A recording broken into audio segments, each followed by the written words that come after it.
42 को उन्होंने वापस लिया था। तो प्रश्न नंबर 1937, प्रांतों के चुनावों के बाद संयुक्त प्रांत का मुख्यमंत्री कौन बना था? प्रांतों के चुनाव के बाद संयुक्त प्रांत का मुख्यमंत्री गोविंद वल्लभ पंत बने थे, संयुक्त प्रांत का मुख्यमंत्री। तो ये प्रश्न भी महत्वपूर्ण है। 1937 प्रांतों के चुनाव के बाद पंजाब का मुख्यमंत्री कौन बना? तो 1937 के प्रांतों के चुनाव के बाद पंजाब का मुख्यमंत्री बना था सिकंदर हयात खान। तो सिकंदर हयात खान था, वो पंजाब का मुख्यमंत्री बना था। 1937 में प्रांतों के चुनाव के बाद बंगाल का मुख्यमंत्री कौन बना था? तो ये फजलुल हक मुस्लिम लीग का एकमात्र सीएम है, ये फजलुल हक था। तो इसमें मध्य संयुक्त प्रांत के गोविंद वल्लभ पंत था, पंजाब प्रांत का सिकंदर हयात खान था और बंगाल प्रांत का फजलुल हक था। प्रश्न नंबर 12, भारतीय शासन अधिनियम 1935 के तहत प्रांतीय सूची में विषय थे। तो देखो उसके अंदर 59 विषय तो थे संघ सूची में, 54 विषय प्रांतीय सूची में और 36 विषय थे जो समवर्ती सूची में, जो दोनों के अंतर्गत आते थे। ये 59, 54 और 36 थे। और प्रश्न नंबर 13 हो गया। प्रश्न नंबर 14, साइमन कमीशन के बहिष्कार के वातावरण में किसने भारतीय को ऐसा संविधान बनाने की चुनौती दी जिसे भारतीय स्वीकार कर ली? जब साइमन कमीशन का बहिष्कार किया गया था तो एक अंग्रेज था लॉर्ड बर्कनहेड ने भारतीयों को चुनौती दी थी कि अगर आप में दम है तो आप संविधान बना के दिखाओ, और आप जैसा भी संविधान बनाएंगे हम वैसे उसको स्वीकार करेंगे। तो वो चुनौती भारत ने स्वीकार कर ली थी। वो देने वाला अंग्रेज था लॉर्ड बर्कनहेड। उसके बाद में जो मोतीलाल नेहरू ने जो बनाया था, संविधान बनाए थे, उसकी जो प्रस्तावना बनाई थी वो उन्होंने प्रस्ताव पेश की थी, और वो किसी एक जो अधिराज्य की मांग के कारण वो विफल हो गई थी। उन्होंने डोमिनियन स्टेट की मांग कर ली थी मोतीलाल नेहरू ने, इसलिए दूसरों ने उसका विरोध किया था, अधिराज्य की मांग की थी उन्होंने। और प्रश्न नंबर जो 15 है, देशी रियासतों के शांतिपूर्वक विलय के लिए किसने सबसे महत्वपूर्ण भूमिका निभाई थी? तो सबसे महत्वपूर्ण भूमिका निभाई थी वो सरदार वल्लभ भाई पटेल ने निभाई थी, और वीपी मेनन भी उनमें सचिव था, तो उनकी भी भूमिका थी। प्रश्न नंबर 16, प्रथम व तृतीय गोलमेज सम्मेलन में कौन सी पार्टी ने भाग नहीं लिया था? तो कांग्रेस पार्टी ने पहले और तीसरे जो सम्मेलन में भाग नहीं लिया था, और सिर्फ दूसरे सम्मेलन में भाग लिया था। वो गांधी जी गए थे दूसरे सम्मेलन में। और गांधी जी ने यरौदा जेल में आमरण अनशन किसके विरोध में शुरू किया था? तो गांधी जी ने यरौदा जेल में जो आमरण अनशन किया था वो सांप्रदायिक कम्युनल वार्ड या सांप्रदायिक वार्ड के विरोध में किया गया था, जो 16 अगस्त 1932 को हुआ था। और कैबिनेट मिशन भारत में आने का मुख्य कारण था सत्ता हस्तांतरण करने। कैबिनेट मिशन भारत में आई थी तो वो सत्ता हस्तांतरण करने आई थी, उनका मुख्य उद्देश्य था। प्रश्न नंबर 19, अखिल भारतीय कांग्रेस की स्थापना का श्रेय दिया जाता है? तो अखिल भारतीय कांग्रेस की स्थापना का ए.ओ. ह्यूम को दिया जाता है। 28 दिसंबर 1885 में ए.ओ. ह्यूम ने इसकी स्थापना की थी। द्वितीय गोलमेज सम्मेलन में दलित प्रतिनिधि के रूप में कौन सम्मिलित हुए? तो द्वितीय गोलमेज सम्मेलन में भीमराव अम्बेडकर दलित प्रतिनिधि के रूप में सम्मिलित हुए थे। तो प्रश्न नंबर 20 हो गई। प्रश्न नंबर 21 पे बात करते हैं। प्रश्न नंबर 21 है, 17 अक्टूबर 1940 को गांधी जी ने व्यक्तिगत सत्याग्रह कहाँ से शुरू किया था?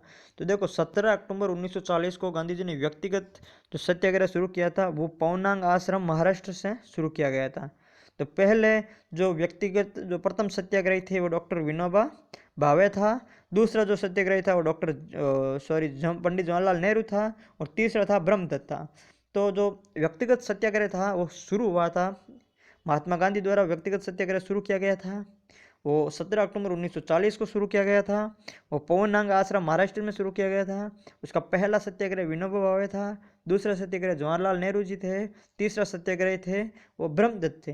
तो 3 सत्याग्रह, डेट 17 अक्टूबर 1940, और व्यक्तिगत सत्याग्रह कहाँ से शुरू हुआ? पवनांग आश्रम से शुरू हुआ। ये महत्वपूर्ण है। बाकी 24वां प्रश्न है,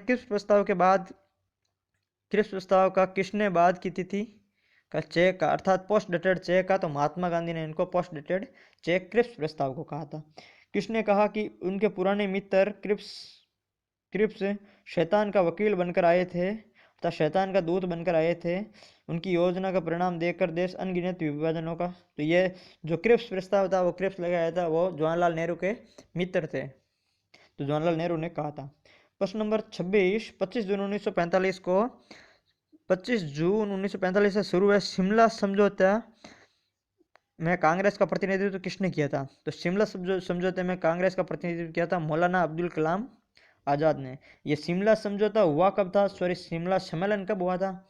ये हुआ था 25 जून 1945 को हुआ था, और कांग्रेस का प्रतिनिधित्व किया मौलाना अबुल कलाम आज़ाद ने। और जून 1945 से शुरू हुआ शिमला सम्मेलन 25 जून को। तो मुस्लिम लीग का प्रतिनिधित्व मोहम्मद अली जिन्ना ने किया था, और कांग्रेस का प्रतिनिधित्व मौलाना अबुल कलाम आज़ाद ने किया गया था। शिमला सम्मेलन जो असफल हो गया था, उसकी असफलता का कारण क्या था?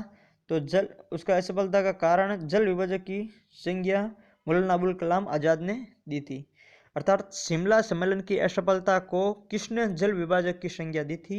तो जो जल विभाजक की संज्ञा शिमला सम्मेलन को दी थी वो दी थी मौलाना अबुल कलाम आज़ाद को, जो कांग्रेस का प्रतिनिधित्व करता था, और मुस्लिम लीग का प्रतिनिधित्व मोहम्मद अली जिन्ना ने किया था।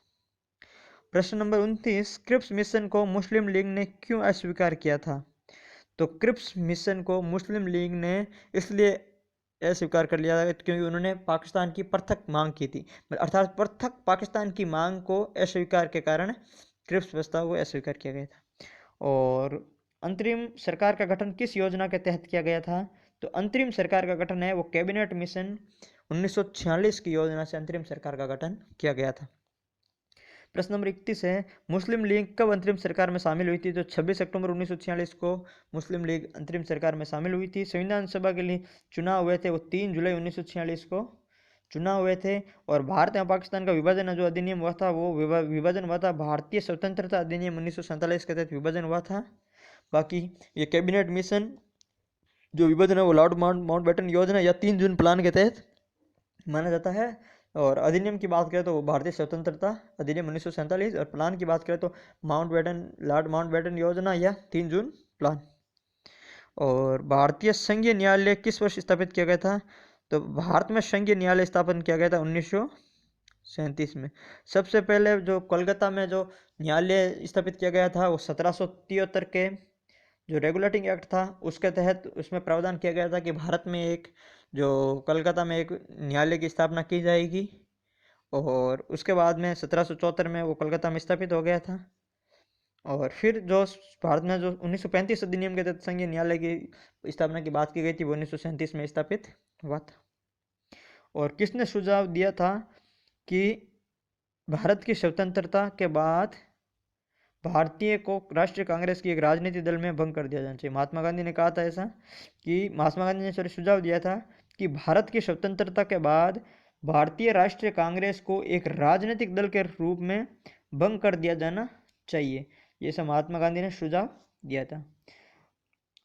भारत पाकिस्तान की सीमा निर्धारण के लिए बनाई गई 2 आयोगों के अध्यक्ष कौन थे? भारत पाकिस्तान की जो सीमा निर्धारण के लिए जो 2 आयोग बनाए गए थे उनके अध्यक्ष थे रेड क्लिफ थे, उनके अध्यक्ष थे। पंजाब और बंगाल जो सीमा निर्धारण थी उनके लिए आयोग बनाए गए थे। तो बंगाल जो बांग्लादेश से थे और पंजाब पाकिस्तान से संबंधित थी। तो बांग्लादेश की सीमा और पाकिस्तान की सीमा रेड क्लिफ रेखा कहलाती है।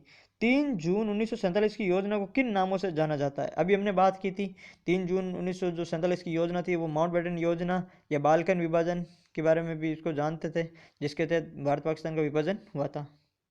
और अधिनियम की बात करें तो भारतीय स्वतंत्रता अधिनियम 1947। प्रश्न नंबर 38, विभाजन योजना से कांग्रेस सहमत थी, लेकिन कांग्रेस के कौन से सदस्य अंतिम समय तक विरोध करते रहे? तो कांग्रेस के जो गांधी जी थे, गांधी जी ने हमेशा भारत पाकिस्तान के विभाजन का विरोध किया था। बाकी जो सदस्य थे वो इससे सहमत थे। और बाकी सदस्यों ने कहा था कि यदि आप एक पाकिस्तान को बनने से रोकोगे तो यहाँ पे हजारों पाकिस्तान बन जाएंगे, इसलिए उन्होंने कहा था कि आप पाकिस्तान को बनने दो।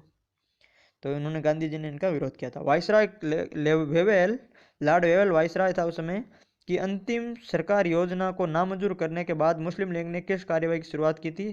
तो मुस्लिम लीग ने सिद्धि कार्यवाही की शुरुआत की थी 16 अगस्त 1946 को। सिद्धि कार्यवाही दिवस मनाया था उन्होंने 16 अगस्त 1946 को, और उसी दिन उन्होंने शुरुआत की थी। भारत और पाकिस्तान के बीच पंजाब और बंगाल सीमा का आयोगों का गठन कब किया गया था? तो जून 1947 में पंजाब और बंगाल सीमा के आयोगों का गठन किया गया था। तो दोस्तों ये थे आज के जो 40 प्रश्न थे और संविधान से संबंधित जो 40% है महत्वपूर्ण प्रश्न थे, और संविधान भारत के संवैधानिक विकास से संबंधित थे। तो यदि आप इस चैनल पर पहली बार आए हो तो आप प्लीज़ चैनल को सब्सक्राइब जरूर कीजिए और बेल आइकन पर क्लिक कीजिए ताकि आपको इसका नोटिफिकेशन मिलता रहे। अभी तक हमने 7 शेड्यूल टेस्ट पेपर पर चर्चा कर ली है। अभी अगले शेड्यूल टेस्ट पेपर एक इंग्लिश का शेड्यूल टेस्ट पेपर है, उस पर हम बात करेंगे, और एक दो पेपर और है। तो हम ऐसे कंटिन्यू सभी शेड्यूल टेस्ट पेपर और उसके अलावा बड़े पेपर जो भी होंगे सब पे हम आराम से बात करते रहेंगे। तो आप रेगुलर जो 40-50 प्रश्न होते हैं एक दिन छोड़ के, डेली जो भी प्रश्न आते हैं शेड्यूल टेस्ट के तहत, वो आप साथ में तैयार करते रहिए। आपको 50 प्रश्न अगर एक दिन में तैयार कर लेंगे तो वो कहीं ना कहीं फ़ायदा ही देने वाला है। तो आज के लिए इतना ही, मिलते हैं अगले शेड्यूल टेस्ट पेपर में।